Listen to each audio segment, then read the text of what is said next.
Napakamatindi po guys ng ating week leader. What? Week leader kasi guys, yun yung ano ni Digong, diba?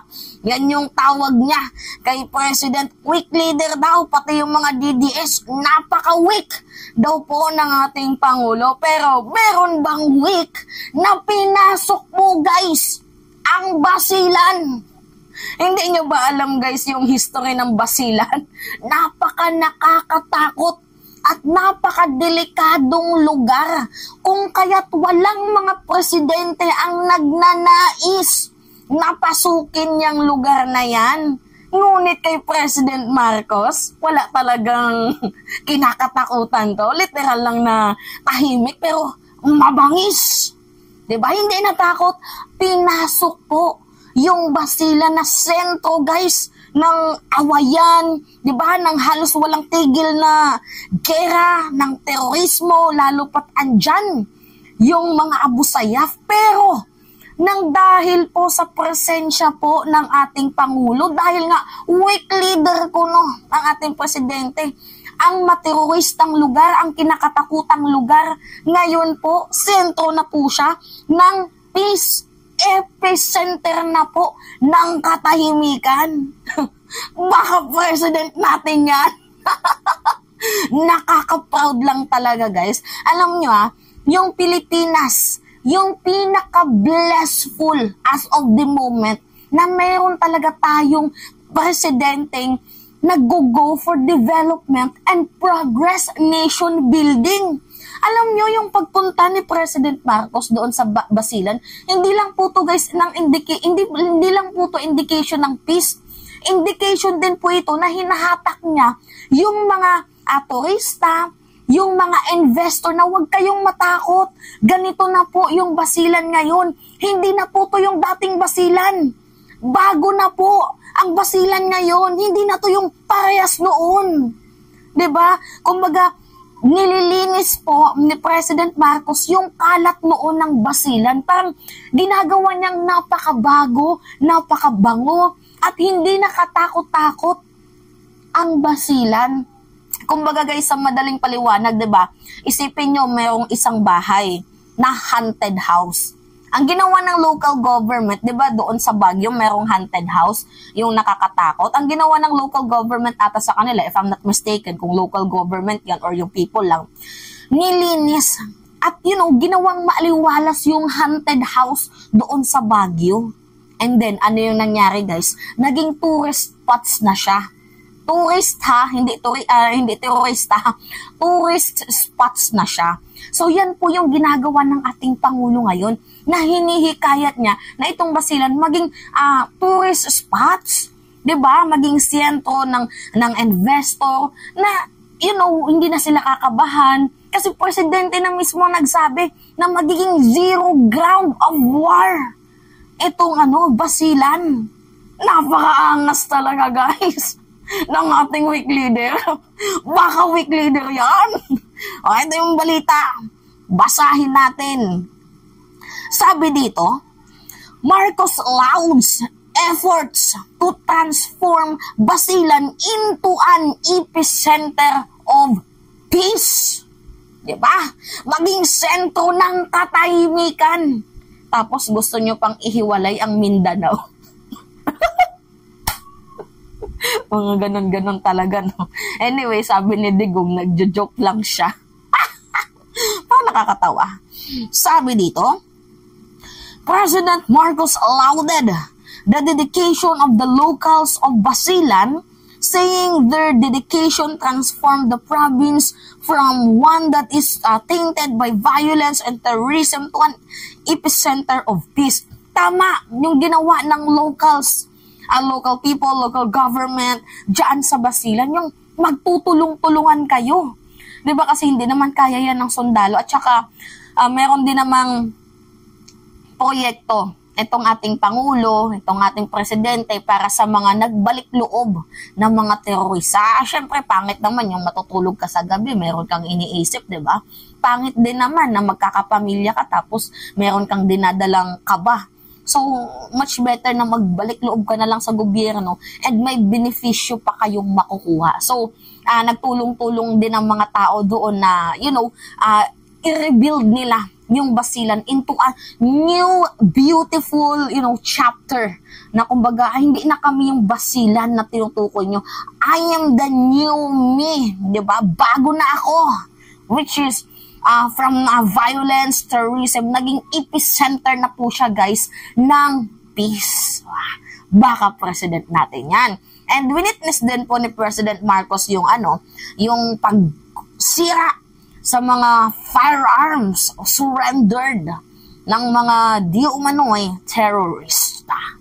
So anyway, sabi pa dito, Marcos said, This as he witnessed the destruction of surrendered firearms and distribution of assistance to former rebels in Sumipsip, Basilan on Saturday, March 2. So, nung March 2, kahapon. Diba, kahapon lang po to, guys, nangyari. So, binalita ko sa inyo kasi syempre, this is a new development and progress for our nation, building and prosperity and something else na makakabuti sa ating bayan. Dapat i-spread natin yan. Hindi yung puro lang si Kibuloy. Diba? Hindi yung puro lang si Kibuloy yung balita. Diba? Hindi yung puro addict lang yung balita. Hindi yung puro may basketballistang binigyan ng gasoline station yung balita. Dito din tayo mag-focus sa mga progressive things na ginawa ng ating Pangulo. Syempre, wala bang balita ng mga nakaraang related sa ating presidente kasi pinuno ba naman nila ng issue. So, gumawa sila ng issue, tayo naman, dinipensahan natin ng presidente. Diba? Ganun tayo. Depensahan, tulungan, diba? Ang ating Pangulo. Sama-sama tayo babangon muli. Baka may bayan. Sabi pa dito, in his speech, the president said the event was sign that Basilan has been transformed. Bago na po ang Basilan. Hindi na yung katulad ng dati. Bago na kami. Diba? New me. Kumbaga sa mga tao kapag bagong taon, bagong ako. Nag-transform na po ang Basilan. Kaya huwag na po kayong matakot dyan. Hindi na, although meron pa din in some areas, pero hindi na siya masyadong gaano. Kumbaga, napaamo ni President Marcos itong mga nagngingit-ngitang damdamin ng mga di umano'y terorista. Anyway, sabi pa dito, our presence today, sabi ni President Marcos to sa kanyang speech, our presence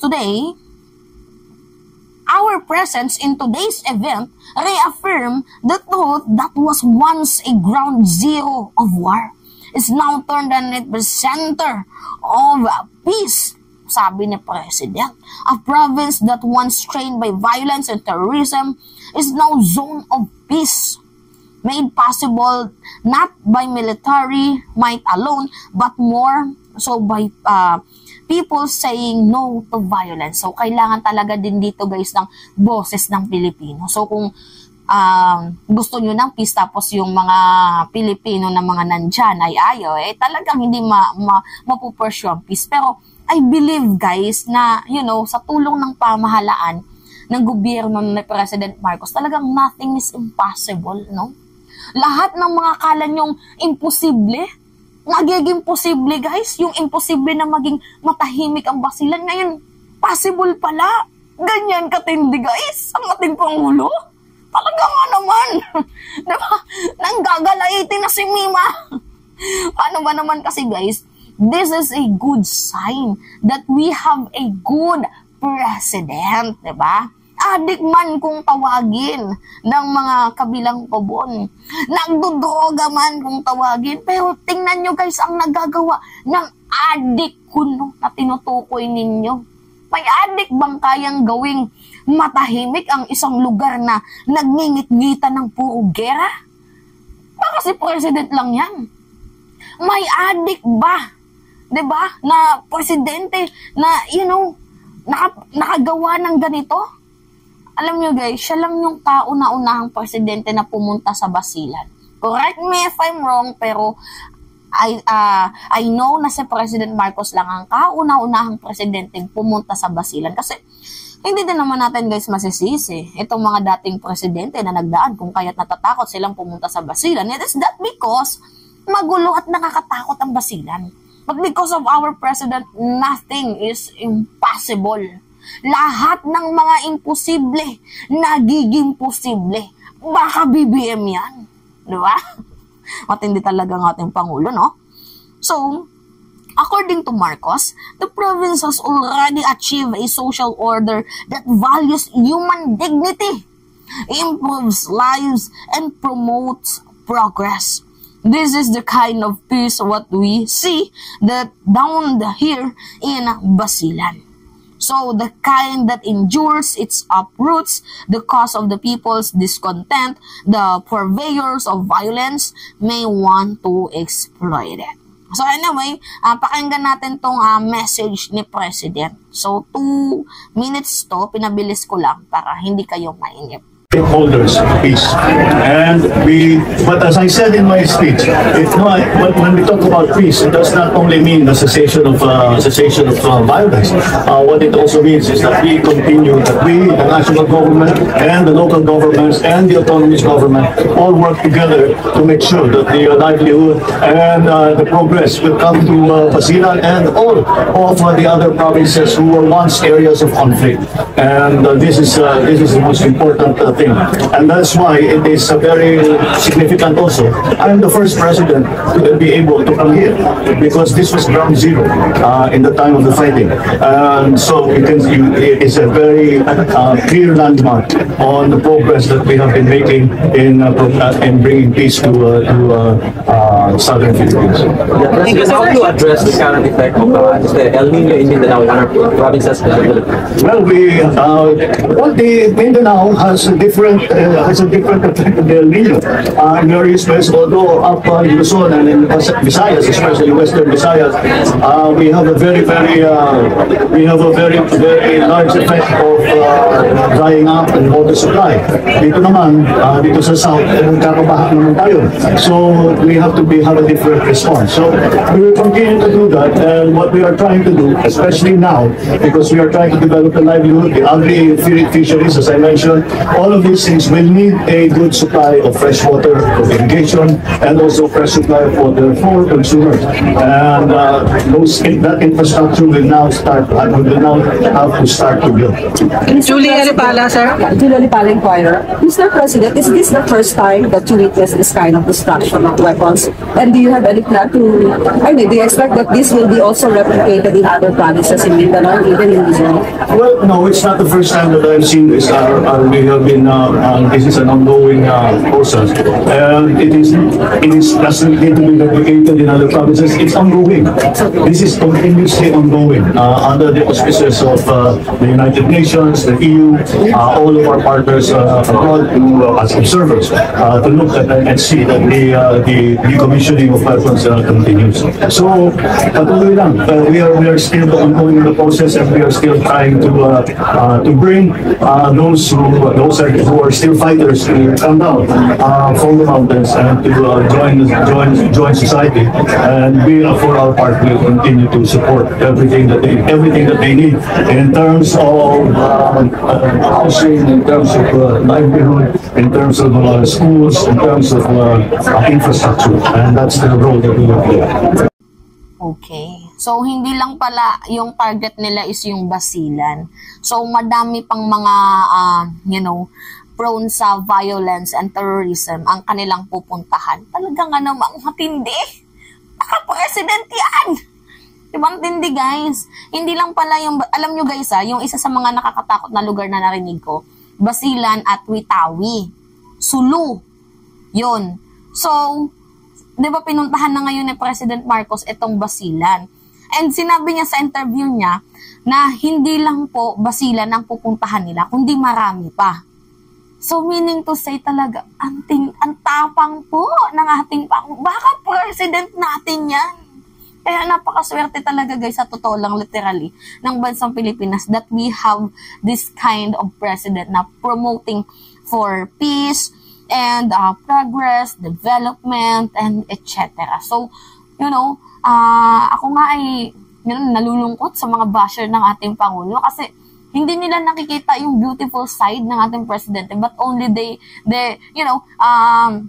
what they see is yung mga pambabash ng ibang tao. Yun yung nakikita nila na instead na mag-promote natin to, ang ganda ng nagawa ng ating Pangulo, wala.